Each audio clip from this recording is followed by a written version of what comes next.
যেই নারী শরীরের মধ্যে উল্কি আঁকে, যেই নারী উল্কি আঁকায়, টেটু আঁকে, টেটু আঁকায়, অনেক ছেলেরাও খেলোয়াড়দেরকে ফলো করে শরীরে টেটু আঁকে।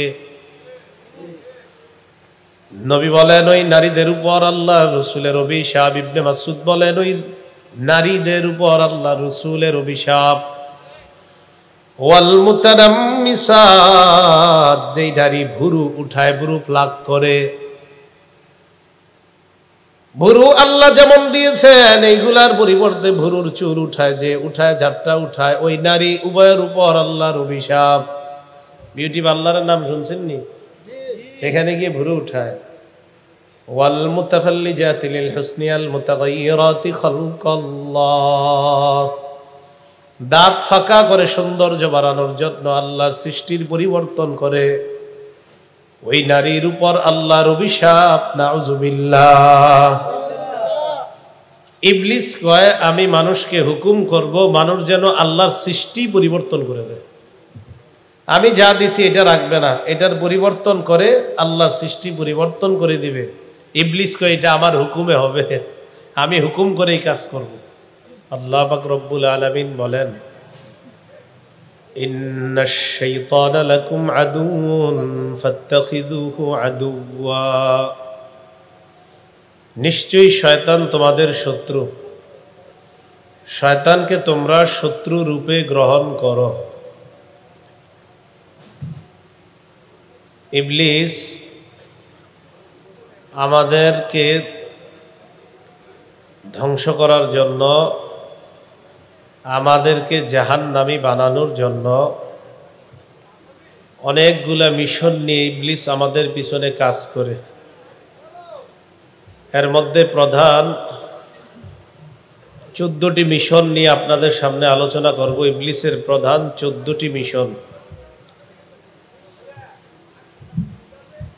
1 নাম্বার মিশন, ইবলিস আদম সন্তানকে প্ররোচনা দিবে, আমাকে আপনাকে প্ররোচনা দেয়। তার এই প্ররোচনা জান্নাত থেকে শুরু হয়েছে।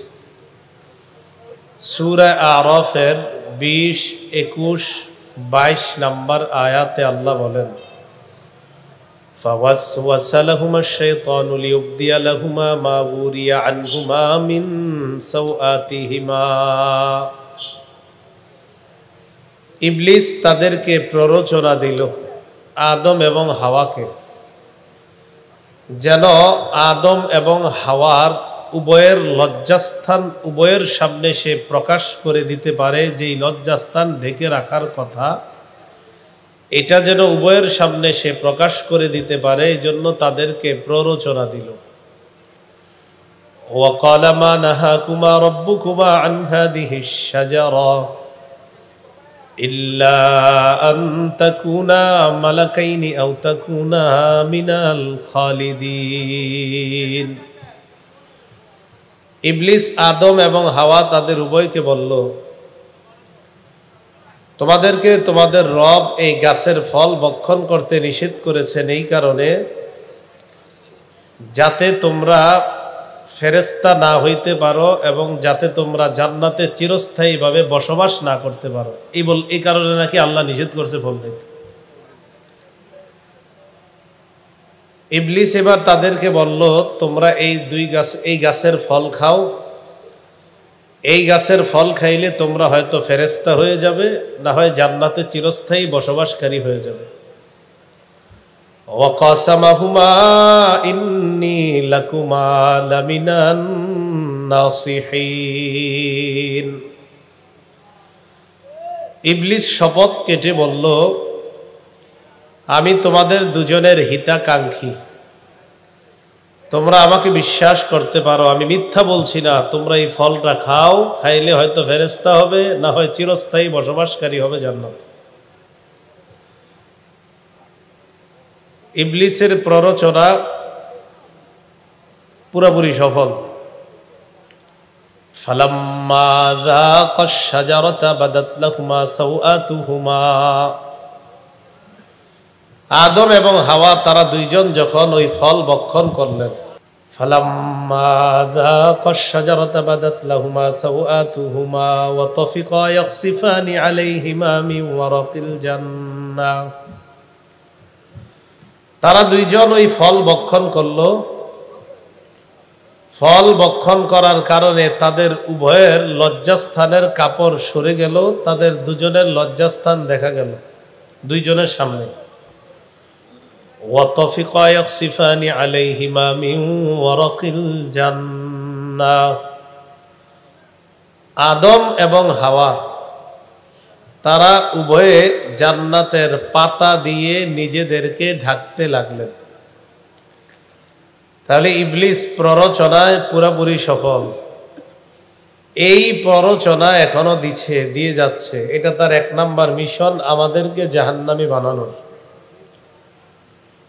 ইবলিসের 2 নাম্বার মিশন, আমাদেরকে পথভ্রষ্ট করবে। কি করবে? সূরা নিসার 119 নাম্বার আয়াতে আল্লাহ বলেন, ফালা উদিল্লান্নাহুম। ইবলিস আল্লাহরে বলে, আল্লাহ আমি তাদেরকে অবশ্যই অবশ্যই পথভ্রষ্ট করব। এটা হলো তার দ্বিতীয় মিশন।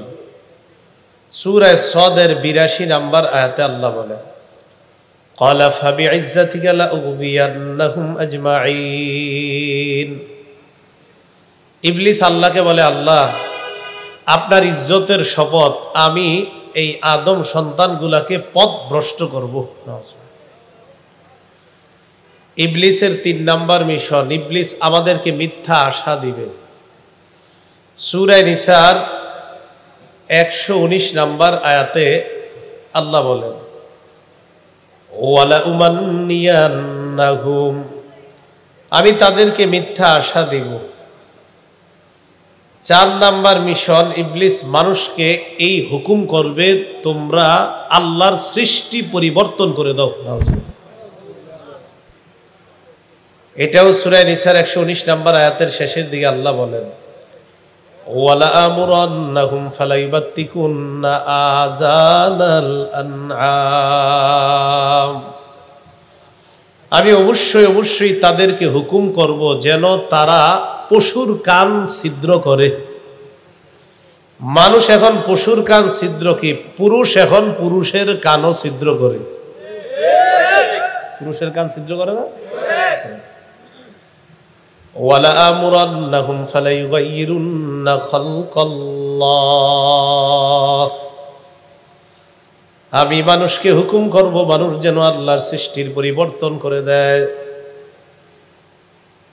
সহিহ বুখারীর বর্ণনা 5931 নম্বর হাদিসে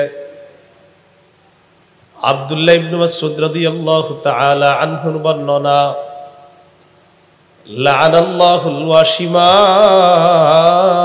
মুস্তাওশিমাত। যেই নারী শরীরের মধ্যে উল্কিয়াকে, যেই নারী উল্কিয়া খায়, টেটু আঁকায়। অনেক ছেলেরাও খেলোয়াড়দেরকে ফলো করে শরীরে টেটু আঁকে। নবী বলেন, ওই নারীদের উপর আল্লাহ রসুলের অভিশাপ। ইবনে মাসউদ বলেন, ওই নারীদের উপর আল্লাহ রসুলের অভিশাপ। ওয়াল মুতানাম্মিসাত, যেই নারী ভুরু উঠায়, ভুরু প্লাক করে। ভুরু আল্লাহ যেমন দিয়েছেন, এইগুলার পরিবর্তে ভুরুর চুল উঠায়, যে উঠায়, ঝাড়টা উঠায়, ওই নারী উভয়ের উপর আল্লাহর অভিশাপ। বিউটি পার্লারের নাম শুনছেননি? সেখানে গিয়ে ভুরু উঠায়। ওয়াল মুতাফাল্লিজাতি লিল হুসনি আল মুতাগায়্যিরাতি খালকাল্লাহ, দাঁত ফাঁকা করে সৌন্দর্য বাড়ানোর জন্য আল্লাহর সৃষ্টির পরিবর্তন করে। ওই নারীর উপর আল্লাহর অভিশাপ, নাউজুবিল্লাহ। ইবলিস কয়, আমি মানুষকে হুকুম করব, মানুষ যেন আল্লাহর সৃষ্টি পরিবর্তন করে দেয়। আমি যা দিছি এটা রাখবে না, এটার পরিবর্তন করে আল্লাহর সৃষ্টি পরিবর্তন করে দিবে। ইবলিস কয়, এটা আমার হুকুমে হবে, আমি হুকুম করেই কাজ করব। ইবলিসের 5 নাম্বার মিশন, ইবলিস আমাকে, আপনাকে, আমাদেরকে ধোঁকা দিবে। সূরা বাকারার 36 নাম্বার আয়াতে আল্লাহ বলেন, ফাআযাল্লাহুমা শাইতানু আনহা ফাআখরাজাহুমা মিম্মা কানা ফী। ধোঁকার মাধ্যমে ইবলিস আদম এবং হাওয়া তাদের উভয়ের পদস্খলন ঘটিয়ে তাদেরকে এক পর্যায়ে জান্নাত থেকে বের করেই ছাড়লো, নাউজুবিল্লাহ। এই আয়াত দ্বারা বোঝা যায় আমাদের আসল ঠিকানা ছিল জান্নাত, আমাদের আব্বা আম্মা ছিলেন জান্নাতে, আমাদের আসল ঠিকানা জান্নাত, আমাদের আসল ঠিকানা জান্নাত। আমাদের আদি পিতা আদম আর মা হাওয়া, তাদের দুইজনের ঠিকানা ছিল জান্নাত। তাদেরকে আল্লাহ দুনিয়ায় পাঠাইলেন, তাদের মাধ্যমে দুনিয়ায় মানুষ আল্লাহ বানিয়েছেন। ওই আদম এবং হাওয়ার সন্তান আমরা। এইভাবে আমরা দুনিয়াতে আসছি। কি বুঝে আসছি? কি বুঝে আসছে? আমাদের বাড়ি ছিল কোথায়? সেখানে কে কে ছিলেন? আদম এবং আল্লাহ তাদেরকে পাঠাইছে কোথায়? দুনিয়াতে। দুনিয়াতে পাঠানোর পর তাদের মাধ্যমেই আল্লাহ পাক নারী পুরুষের বিস্তার ঘটিয়েছেন। কি মনে থাকবে তো? এভাবেই দুনিয়াতে আমাদের সৃষ্টি, এভাবেই মানুষ কিয়ামত পর্যন্ত আসবে, মরবে, যাবে এবং কিয়ামত হয়ে যাবে।